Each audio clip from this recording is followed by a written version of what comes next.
All right, YouTube is live. Here goes the intro.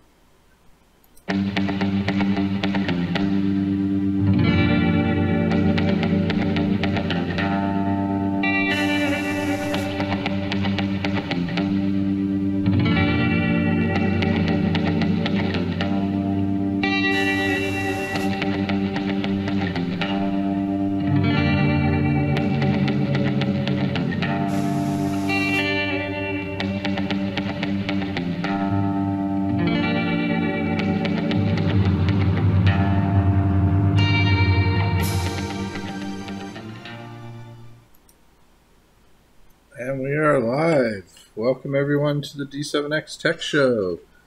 It is Thursday, 1st of December. Hope everyone's ready for the chaotic season about to come up. Chaotic for most, I would feel. Maybe. No. Well, HW passed. So we have no more George Bush Sr. We only got the other one left. But did y'all know that they had a National Mourning Day yesterday? Yes, because the post office was closed. Yeah. When has that ever happened? When have we ever had a mourning day before? I've never heard of that. I don't think I've heard of one of those. And I know, President Ford died, a few years ago? I don't remember them doing that then. Yeah, actually, that's weird. Because, I was waiting something on the post office too. But anyway, very sad. Beavis says after Reagan passed, they did. I'm surprised I don't remember that. I definitely don't remember that, so I'm not surprised. But Beavis, since you're here, I went to a place you probably want to go to, the Lego store in Celebration. Huge Lego store, and they had places set up where you could just play with Legos. And I have some pictures, but it's hard to show them on here. Just doing it through my phone or any other way would be more difficult. But I have something even more fun. I ended up getting this, which is a fully Lego chess set. And it also has checker pieces, so you can play checkers if you want to as well.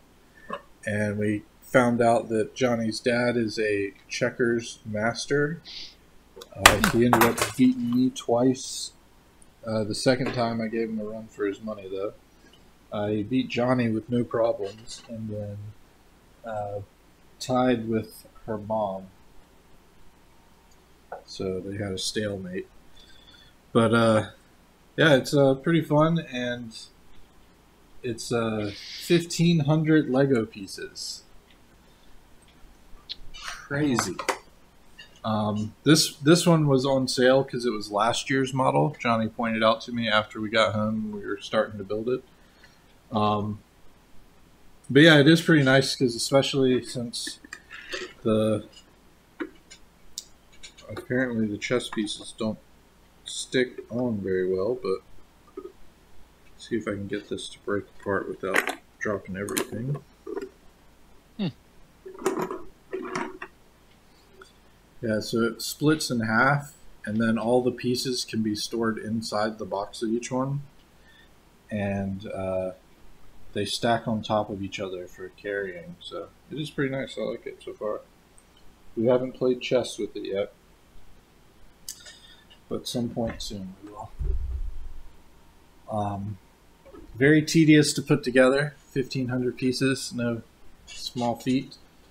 But it was fun, especially since Johnny's dad is recovering from surgery and in rehab. It kind of took his mind off things, and he was able to whoop all of us.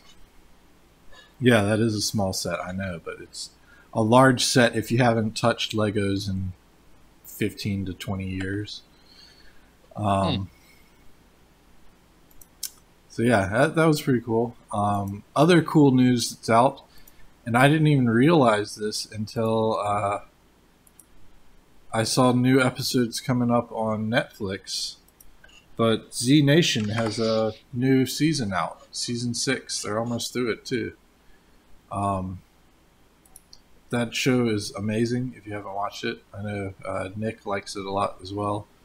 But they added in talkers, so it's a very existential zombie show. So if you haven't seen it, just prepare for a funny zombie show, not your dramatic Walking Dead survive people and that. You have to, it's like the first season, one of the first episodes, they have them fight a zombie baby, which is still probably the coolest thing I've seen on TV. It's a zombie baby. Z Nation? Yeah. What about Z Weed? Yeah, they got seaweed. They grow weed out of dead zombies, and it like is very potent apparently. Yeah. Oh my.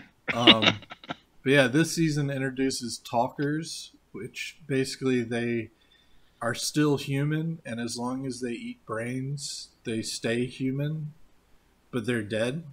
So like they to start it off, like they were carrying some people along with them, and they got to New America, which is where they've been trying to go this past season or two. And they're like, "Oh, so you got some talkers there?" They're like, "What?" And they're like, "Those people are dead." They're like, "I thought they were acting weird. I thought they were just sick." But yeah, so they act just you don't die anymore. You turn into a talker, and then if you don't get brains, then you turn into a zombie, and then you can be mercied. So,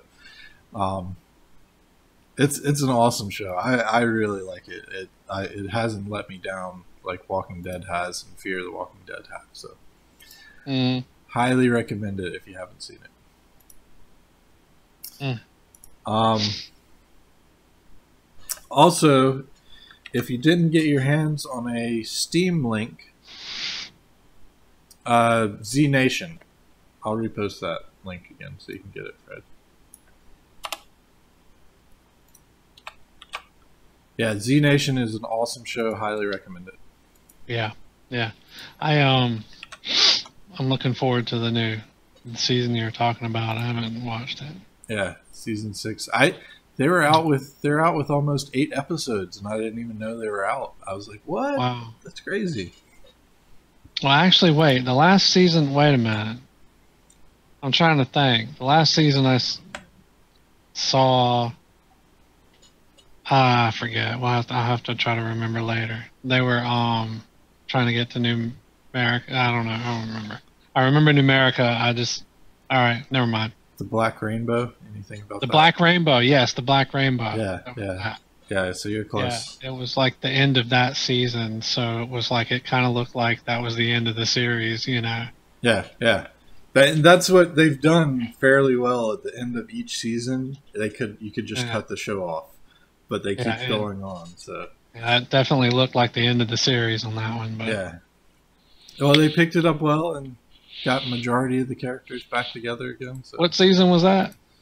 Season 5, I believe. That was 5. Okay, all right, cool. Yeah. I'm not that far behind. Yay. Yeah, no, it's a awesome show. Though, highly recommend it. Anyway, Steam Link. If you didn't get one of those, looks like you're gonna have to go with your own built Raspberry Pi. Steam has stopped making the Steam Links, which, if you didn't hear about these or get one of them, it was actually an extremely awesome deal, especially the past year or two.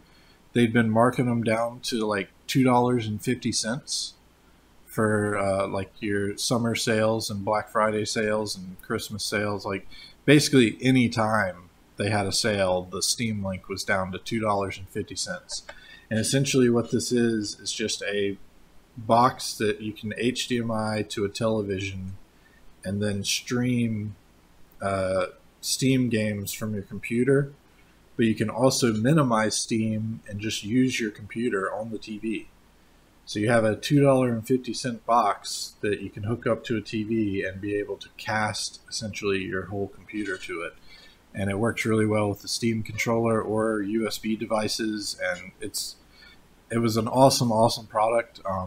But it is nice to see that they're kind of open sourcing it and giving it to Raspberry Pi users. The thing that was nice about this, though, was the cost and the quality of it compared to paying $60-$80 for a full Raspberry Pi setup and cords and HDMI cables and SD cards, and then setting it up and then hooking it up to your TV. This going down for sales, I think its standard was $50, but at $2.50, it was an amazing deal. So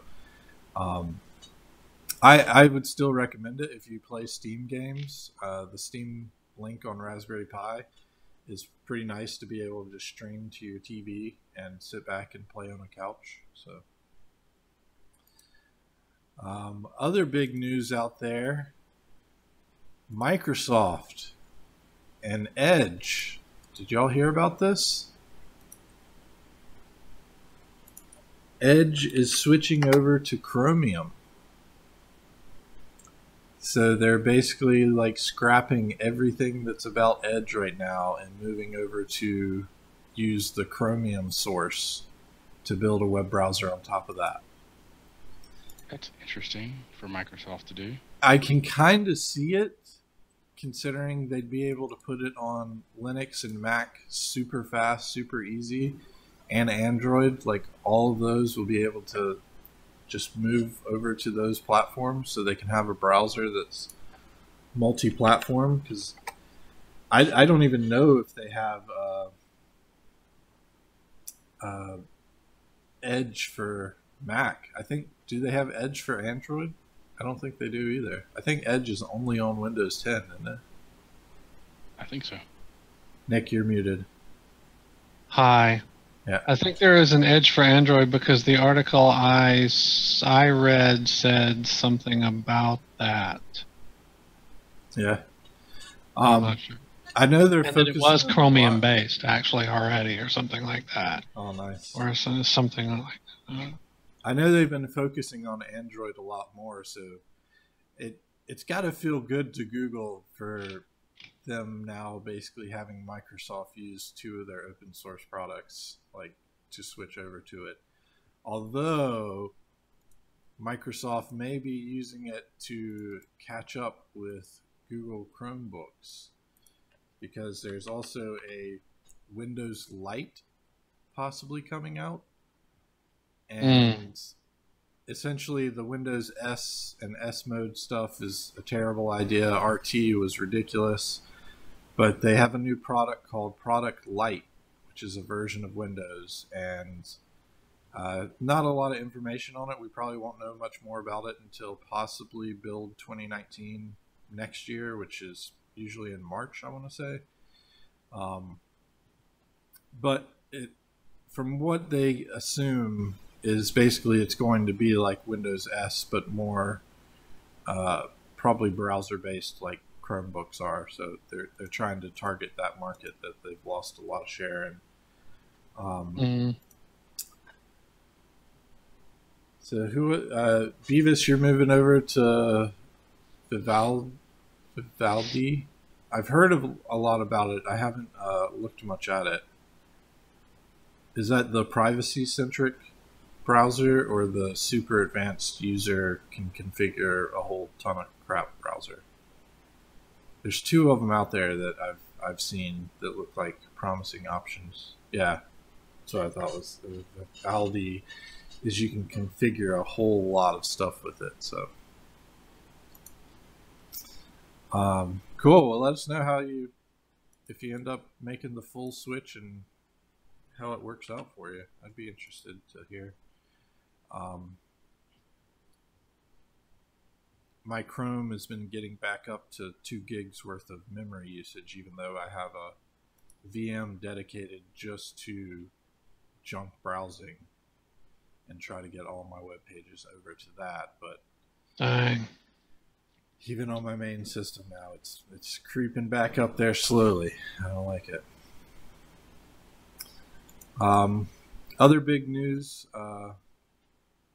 Excuse me. Junk browsing is like all the news and random articles I come across to talk about. and I usually try to keep that pretty clean and tidy. And right now, it's at 3 gigabytes worth of space. So, anyway, d7x to clean up Chrome.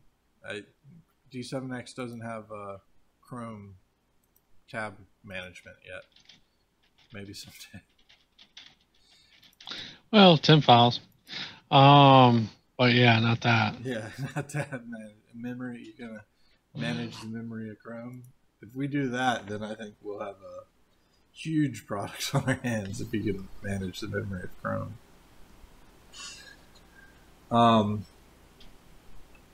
I was looking at this feature, and I was going to ask you about this, Nick, because I know you've run into it with VMs. I think you had mentioned about the builds expiring. Does D7X tell anything about that, or would you be able to maybe add something like this build will expire, and maybe that would be a good alert? I'll probably add something. I'll have to look into it. Yeah, I was thinking that would probably be a good alert, so you could be like, hey, this build's going to expire in X days. You might want to upgrade to the latest feature pack. That still upsets me about them breaking that tablet of mine. Yeah. Yeah. With this. Which tablet? Oh, the... Yeah, my Venue. Like, I couldn't get it to work, like, to upgrade. Brantley got his to work. But... I haven't tried it on the latest one. He's got the Venue 8. 8. Yeah. The Venue 8 Pro. It's actually a really good tablet. It's just the 32 gigabyte size is ridiculous. Actually, dang, for $79, that's like, oh, it's $130 for the 64 gig. That might actually be worth. Well, I had that might actually like upgrade Windows and stuff. I found a Venue 11 for $100 the other day, and I wasn't sure if I should get it or not. Wow. So that's pretty good. That Venue 8 Pro is actually freaking amazing. It's a Dell device, and the hardware quality is superb. I dropped it from chest level height onto rock asphalt, and it only got a small chip in the corner, and it fell flat on its face. So the screen was amazing, the build quality is amazing, and I can't do an Android tablet the same reason I can't do a Chromebook. It just doesn't have everything I need. Yeah. But you need like Windows. Yeah, the full Windows on an 8-inch tablet it fits in the hoodie pocket, the front hoodie pocket. It fits perfectly in there. So like you can just carry around a full Windows computer in your hoodie pocket. It is amazing. And Windows 10 does really well with the touch interface style. I actually use it a lot on the road because it has an SD card reader, so we can take out the dash cam footage and review it on a larger screen really quickly. We can review photos and stuff that we take pictures of. I even use it to remote into my home computer while on the road, tethered to my cell phone, so that I can check things real quick if I have to do that. So it's a super awesome device, and for $130, I would say you can't go wrong if you're looking for a tablet that you can use for many things. It would probably be even good for OneNote, actually. It might actually still be good for that. But yeah, I would not recommend the 32 gig because it's insanely difficult to upgrade Windows 10. You have to uninstall all your programs, remove any data you have on there, and then hope that you can boot from a USB device and get it to install from the USB media created one. That's the only way I've gotten it to upgrade. So yeah, because I've done that and it didn't upgrade. Yeah. Yeah, it was it was like an unknown error or something every time. Yeah, do not go for the 32 gig size. 64 is definitely bare minimum for Windows 10 now, unfortunately. And that's even X32. I was thinking about putting 64-bit on it because it does actually support 64-bit processing, but it only has 32 gigs of space. So,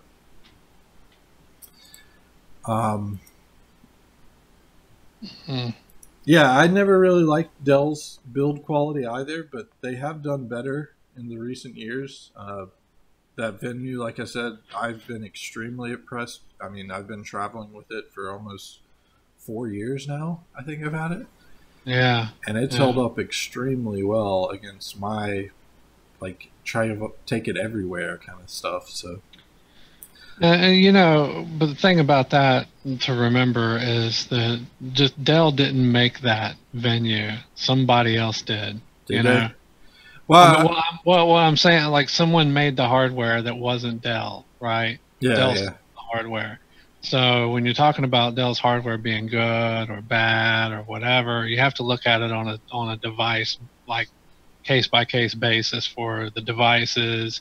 You know, like maybe a range of years that they're creating these devices. Certainly, models and styles will vary between whatever manufacturer actually made that hardware. You know, so I mean, like you'll see Dell PCs that are good, and then Dell PCs that are crap. Well, you get what you pay for, also. But I mean, I don't know. Just people often forget that the manufacturer isn't necessarily the maker. That's true. So. Yeah, I was about to say, too, that in recent years, the XPS line of laptops has had really good build quality from what all the reviewers and people that use them say as well. So, yeah. And it probably is true that they have different makers for their tablets, their laptops, and their servers. Yeah. So. Yeah. And different grades of each. Oh, yeah. Well, that's a known thing, too, yeah. That's where you get what you pay for comes in. Yeah. Like and I don't want to buy anything that's got consumer class written all over it. Not like they have it written all over it, but I always look for if there's like a business class of something, I'm going to try to buy the business class of the something, versus the consumer class. And I will pay the extra money because I know that there's a reason for that. Generally, it's not just so they can charge more, which I know is the case sometimes. But yeah. Also, on that Venue tablet, if you do decide to get one, I actually found that my old high school 5-star day planner is the perfect size for it to fit in. So that's been its case basically. I don't know if they even still make 5-star stuff. I haven't shopped for school or planner stuff anymore. Proctor, maybe you. Do they still have 5 stars or Trapper Keepers? I think they still do. 5-star used to be like the best at durability and holding up to. Yeah, I'm not sure if they're still 5-star or not. Yeah, that was. But yeah, my day planner ended up fitting perfectly. Beavis has seen it at Office Max still. They make really good, tough durability stuff. At least they did 20 years ago when I was in high school. But that's been the case for my Venue, and it's been absolutely perfect because it has a pen holder for a stylus and holds the Venue in there and a recovery USB in it as well. It's nice. But we may be seeing even smaller computers that are actually worthwhile coming up soon. Qualcomm just announced the latest Snapdragon, so next year's phones will have 8 cores and will be the 855, I believe is going to be what you want to look for in your phone. Yeah. But the key thing about this one is Microsoft has released some Windows ARM-based laptops, and they have amazing battery life. They can get like 16 to 48 hours, I think is the longest one I've seen, battery life, but your performance is like worse than Atom performance. So performance is terrible. And this is like worse than first generation Atom performance. So right now performance is terrible, but Microsoft apparently worked very deeply with Qualcomm on making this chip better for 32-bit emulation stuff. So Windows will hopefully run better. 64-bit may be a possibility even for it. But looks like it's a pretty good processor, and we'll see some nicer, smaller, longer battery life stuff coming out. That'll be cool. I know I've been talking with Proctor about laptops and stuff, but Razer just released an updated Stealth. Same price as the old one last year, has a little bit better processor, but the video card is apparently much better.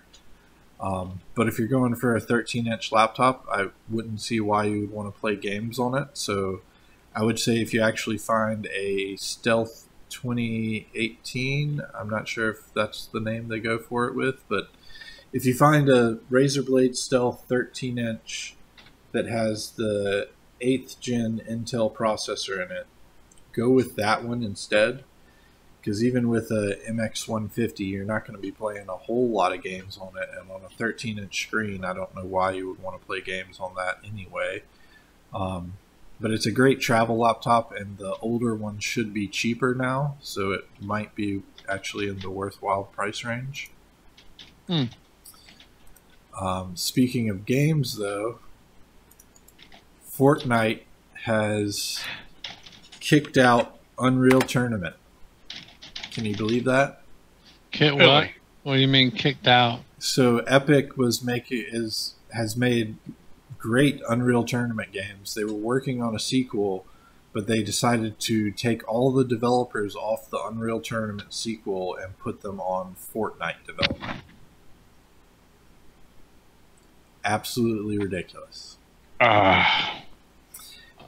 And on top of that, apparently Epic is making so much money from Fortnite and did so well not releasing Fortnite to Google's Play Store that they're coming out with a Steam competitor.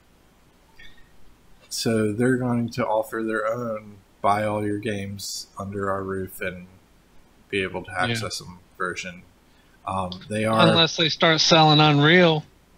Yeah. But they are offering a much better price as far as how much developers can keep of the money, so they're probably going to pull people into it. I love Steam. I don't see any reason why I would ever switch from it, but I assume that with Epic's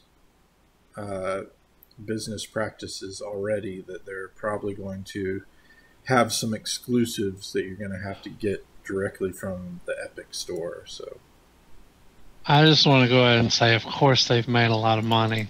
They've made so much money, and they're going to continue making money. Yeah. I don't even understand. Like, all right, it's not like kids have a concept of money, right? Or what it takes to earn money. But they don't come by it too often, right? Yeah. I mean, it's not like they come by it too often, but when they do, they're spending it. Wyatt, case in point, spent, I know he spent over $100 on his birthday on Fortnite crap. I mean, I'm talking about, he got the money, for his birthday. He didn't want anything, wanted money. He gets money. Here's his reason for wanting money, so he's not broke. I can get with that, actually. I can get with that. I'm like, no one should be broke. Everybody should have a few dollars. So I gave him money too. Yeah. So then he wants to take all of his money, and he had me get the Xbox gift card on Amazon for him, and he spent every last bit of that on crap in Fortnite. And so he comes back the next week with more money from another gift from another person. He wants the same thing. I think I have personally put $160 on gift cards and Xbox so he could spend that money. He's given to me the cash so he can then spend that money on a dance on Fortnite. I was going to say, he bought a dance it's not a play to win game either. Like they do have a subscription pass thing that you can get some more content from, but it's mainly just skins and emotes and stuff that you're paying he for. gets the skins, the emotes, the dances, the different little glider that you can float down to the map on. Yeah. You that know, have no change on your game experience at all. None whatsoever. None whatsoever. And not Fortnite like 2 weeks, by the way, Fred. And Fred says your son is one of the scammers that said you need to buy Amazon gift cards for me. Yes, this is the IRS. We'll take Starbucks gift cards. Man, it just, and it blows my mind. I mean, it blows my mind how much money he's probably spent on that game with other gift cards he's gotten from his mom or, you know, or other people directly. Because I didn't give him the gift cards. I wanted to give him money. And I even gave him some, like, and my mom wanted to give him some money. And so, like, I even gave him the money, like, not at the same time, you know, so he couldn't use it all. And then, like, later on, like even this is like the next week, I gave him the rest of the money, and I was like, by the way, you actually got more money than you thought you did for your birthday. I was just being honest. I was like, but I didn't want you to blow it all, you know, on Fortnite. What did he do? Begged me to blow it on Fortnite. And, you know, fine. I'm like, fine, okay. Eventually, I just let him do it. But I mean, because he's just going to get his mom to do it. Yeah. You know, if not. But I mean, it's like, I know he had to have spent over $200 on that. There's no way he couldn't have spent over $200 on crap for Fortnite. But they give the game away for free. You can play for free. Yeah. And it's insane how much money they make off of it. Absolutely insane. It is super insane. And when I think about what they've made just off of my kid, you know, I'm thinking they've made billions. Not just 1 billion, billions. They have to be giving the you know, the inventors of the razor with the blades, you know, giving away like the razor and selling the blades. They have to be doing better than that. Yeah, they definitely are. Definitely. Beavis, I haven't heard about that. The IRS is offering rewards for turning in people who are making money off YouTube, Twitch that might not be paying taxes on that. How would you even know? Like, I want to turn in a bunch of people that I see the kids watch. Then I'm not going to dox you. I'm gonna turn you into the IRS. Make sure you get an audit. You got a call from Apple saying your phone's been hacked. Yeah, on your Android phone. That's Apple. Your Android phone. That's awesome. They're like, oh yeah, okay, all right, gotcha. That would have been one I wanted to play along with. Like, really? Oh my gosh, what do I do? What phone do you have? It's an Android. Oh, it's definitely infected. What do I do? Oh yeah, it's definitely infected now because you should have an Apple. See. So, speaking of ridiculous money, NVIDIA released their 2080 Titan or RTX. It's their Turing series Titan RTX, and it's $2,500. Wow. Video card. And you need 2 of them, right? Well, this one's more for the like CAD style. This is like the more business and GPU, supercomputer clustering, things like that. Of course. This one's focused more towards that, but it's like it's their upgraded Quadro. Essentially, is what it's looking like.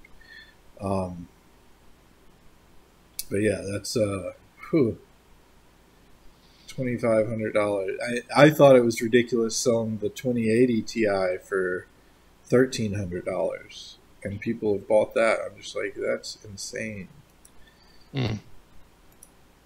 So, other big news out there that happened today even is Australia passed one part of their parliament has passed a anti-encryption bill. So it looks like Australia is going to be the first country to try to take that on. What's interesting about their going about this is the fact that no one has been allowed to comment on it. So security experts and things like that aren't allowed to give advice on the bill, and it's basically politicians and yeah, it happened tomorrow. It might have happened yesterday, and it's happened today now. But anyway, the only experts that they'll listen to is if they have spy level security clearance. So you have to have been a spy that still has security clearance, but now you've moved on to the private tech sector. Then you might be able to weigh in on this. But essentially, it's basically saying you can't have peer-to-peer encryption is the main point of this. So your applications and stuff that encrypt it even from the company providing the service can't read it. You can't have that anymore. The company has to be able to decrypt it and hand it over to the government so that the government can do whatever it wants. So it hasn't gone into effect yet, but from everything that I've read on it, they're saying it's probably just going to pass through into law and be just as terrible as everyone expects. I would expect that peer-to-peer encryption is just not going to be offered in those places. Like WhatsApp probably won't be able to operate in Australia because of that. Fun. That wasn't North Korea, Fred. That was Japan. The Japanese cybersecurity head has never used computers because he has people doing that for him, he said.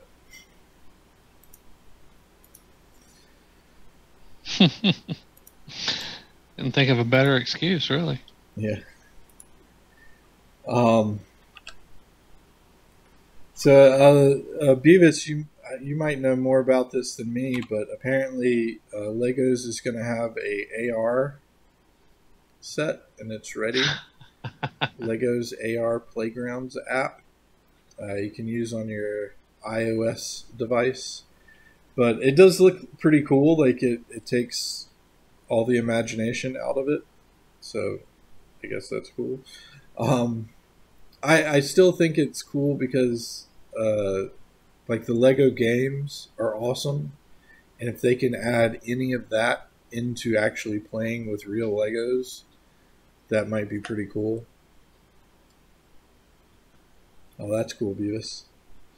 Yeah, Beavis, they actually have Legoland in Orlando too. I wanted to go to that, but it's $60 per adult. I was like, yeah, that's not worth it for me. $60, because it would have been $120 for me and Johnny to go on. So I was like, yeah, no, I'm good. But this AR thing, like I said, I feel like it could take out the imagination of Legos. But at the same time, they've done so well with their Lego games. Like, being able to combine actual Legos and that would be pretty cool. Yeah, I would think adults should get in free too. We would have taken a kid with us. Some random kid. Hey kid, come with me. You want to go see some Legos? No, we could have taken Johnny's nephew, but... The Lego DC Supervillain game. I haven't played that one. Is it $60 to get kids into? I think it's like 40 or something.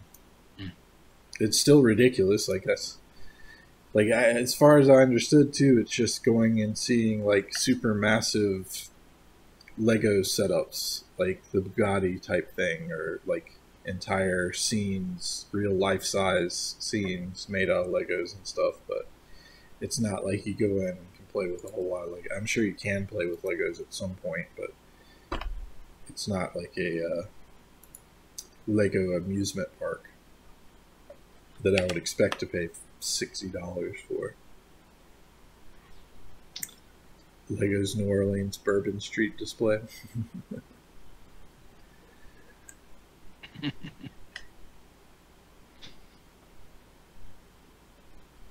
Right on. Yeah, Universal Studios is better. But still, I wouldn't pay to go into that place either, honestly. The Lego store that we went to was in Celebration, which is like a publicly accessible Disney area, but it's just a whole bunch of gift shops and stuff that are Disney themed and restaurants. I only got one other thing here that I thought was pretty cool. If you're into testing out your hacking skills and checking out vulnerabilities, HackerOne is offering some free sandboxes to replicate real-world security bugs, where you can try to compromise the sandbox and see if you can do it, kind of thing. Of course, in this, you learn how to do it and how to be able to block it. So, and things to look out for. So I thought that was pretty cool. Just worth throwing out there. Well, speaking of security holes and whatever, Yep. I actually had one that you didn't mention, and I thought I'd bring it up. So, Microsoft is going to add security questions to Windows 10 because we need another backdoor.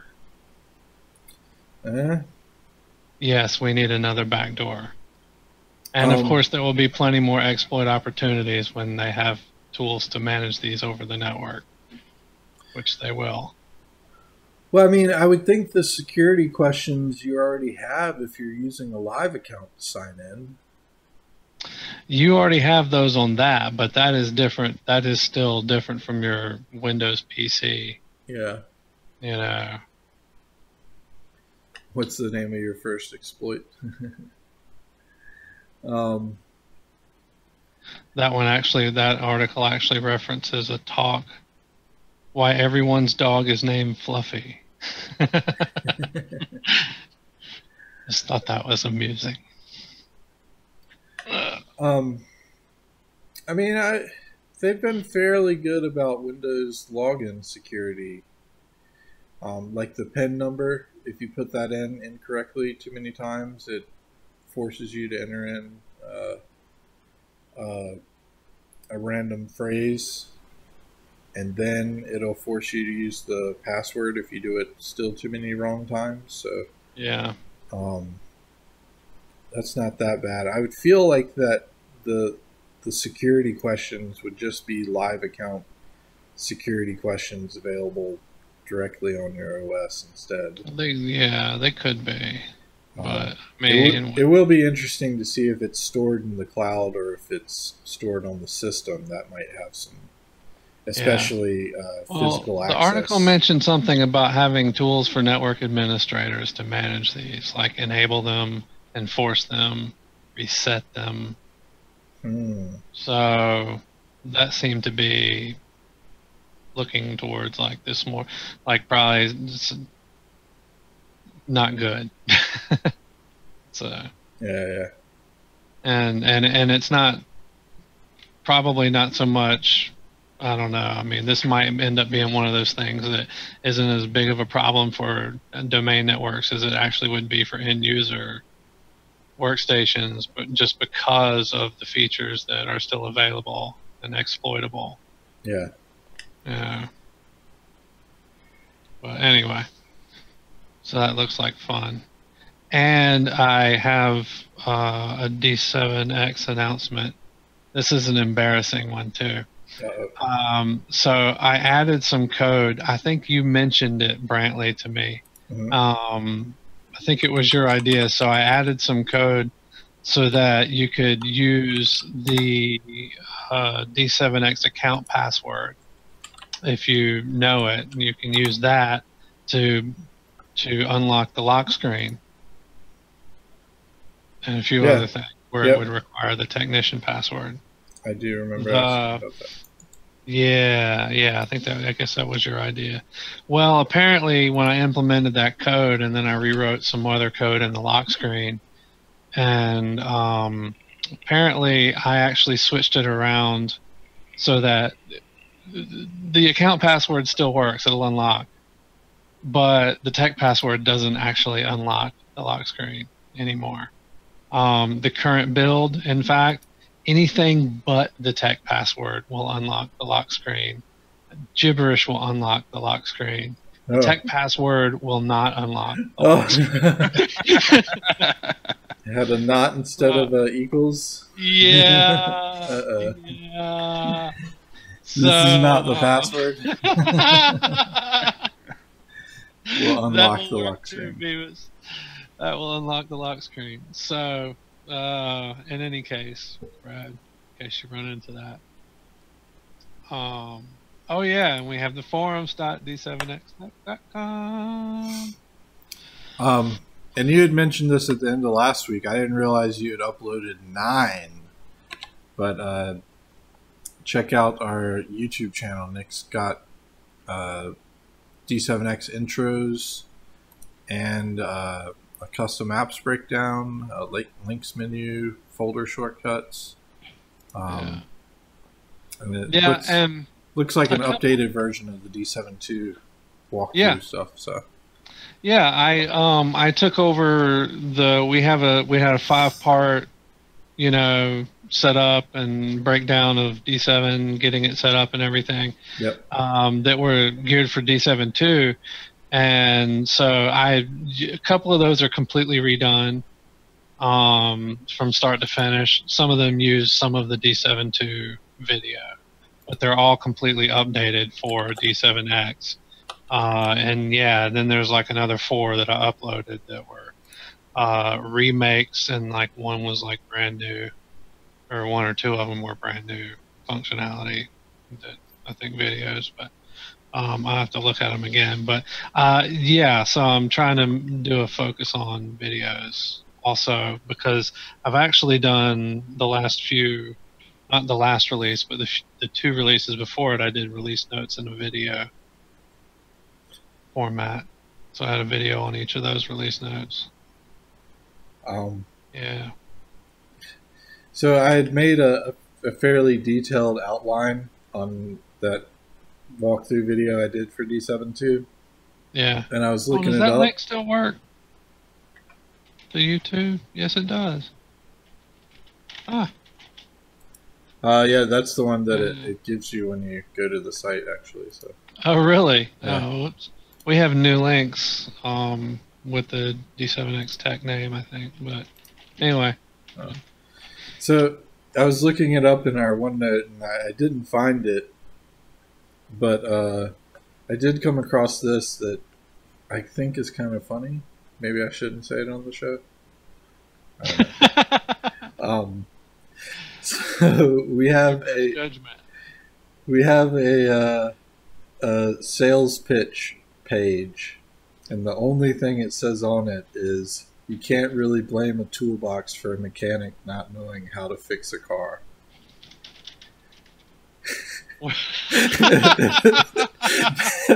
That's on. We do have other sales pitches in there that are subcategorized, but the sales pitches page just says that. It is true, but I just thought that was funny when I was looking up the D7.2 thing. That was actually the top result, and I just happened to have it pulled up. I was like, what? What did you search for? Just D7.2? Yeah. And it came up talking points, D7.2, so I looked at that, and then it said sales pitches. You can't really blame a toolbox for a mechanic not knowing how to fix a car. Yeah. Yeah, and unless the toolbox takes everything but the password. Yeah. I'll give it that. Oh, why do you use that as your antivirus, first off? We do have a thing that goes through and tells you how to disable Bitdefender through SolarWinds. There's our link. The new YouTube link. That actually should be on the website, but it might not be where you're looking at. I was looking on the actual YouTube page when I searched for D7X Tech. It took me a disc instantly. What's your Bitdefender question? Because actually one of our most popular videos of the past year, or last year, the end of last year, is this, which is how to disable. Oh, Brantley, because that is so popular and some other things we've done, I have a feeling that if we did videos like Brytech, you know, like how to disable your Windows account password, how to change your Windows account password, 10 ways to, you know, if we did something like that, we could probably make some cash on the YouTube ads. But, and we'd have to report it to the IRS so we don't get turned in. Oh yeah, that too. Yeah, I could see that. That was kind of what I was trying to do. 1099s? Quick view one. I don't know. I've never made money off YouTube, so I don't know. We've never made money on YouTube. We had ads enabled a long time ago, and I don't think it ever made a cent. So they've been disabled for years. Beavis would turn us in. So Fred, that's how you would disable it, is going through that process. I'm pretty sure the SolarWinds one is probably the same, but D7X isn't going to be able to do that for you. You have to manually go in and disable it prior to. But yeah, that video has gotten almost 20,000 views, so apparently nobody knows how to disable Bitdefender's antivirus. It took some doing, I think, some digging. Apparently, you have to turn off a lot of different settings or something, right, Proctor? Yeah, Proctor went through quite a few, yes. Yeah. So I imagine like the control panel with a lot of knobs and toggle switches and blinking lights and stuff. Yeah, that's pretty much it. You gotta get the right combination. I pretty much just turn everything off. I probably don't need to turn everything off anyway. If you don't do it in the right order, you have to go back and do it all. Yeah. Format. You're really on this FreeBSD and NetBSD stuff, Beavis. What's that? So. Don't answer that. That was anyway. So that's all I got. Yeah. Good deal. All right. Well, I guess we'll wrap up today. Hope everyone's had a great start of their December. Get ready for Patch Tuesday. Will be this coming Tuesday, so get ready for that. They might actually push out the October feature update to everyone, so be ready for that. Yeah. It is December, so I mean they might as well just make it the spring update, but that'll be coming out. Be aware that if you use disk cleanup outside of Crypto Prevent or D7X, that it adds a delete your downloads folder. So don't just check every single box under disk cleanup if you use it manually for any reason. It will delete everything in the downloads folder. So just be aware of that. D7X and Crypto Prevent's D7X implementation do not do that. So just but D7 does, because there are still some people I see use that. Yeah, D7 Most does. definitely will. D7 Most will definitely. delete everything in your downloads folder if you're still using that. So D7 too, if someone hasn't updated yet, which should be quite difficult by now. But so yep, be aware of all that, and I guess get ready for the holly jolly season. Yeah. More Fortnite expenditures. I can see it in Wyatt's future. Oh yeah. Normally I have a hard time waking Matthew up in the morning, but he woke up at 6 a.m. this morning to tell me that he needed to buy the Season 7 Battle Pass for Fortnite. Yes, yeah. Oh boy. Um, Here's one good. but he knows I make him work for it. There's a catchy holiday song for everyone to get in the mood to. I think I'm gonna make Wyatt work for it this Christmas, even though like that's his Christmas present. If he gets money, like for whatever money he gets, I think I'm just gonna hold it and make him work for it anyway. It's a good idea. Yeah. No, you can. Well, yeah, if you give it to him, he'll go to his mom. So yeah, just make him work for it. I was gonna say you can give it to him, and if he wants to convert it into Fortnite cash, he has to work for that. Yeah, yeah. Yeah, and It's Cold Outside it's been banned from. It started with one radio station in Ohio, and now several radio stations are banning It's Cold Outside. I heard about that, but I got bad news for them. It's still cold outside. It's not changing that. Yeah, that's not the reason they want to ban it. I know. I'll look that up, Fred, after the show. All right, taking us out. Later, everyone. Right on.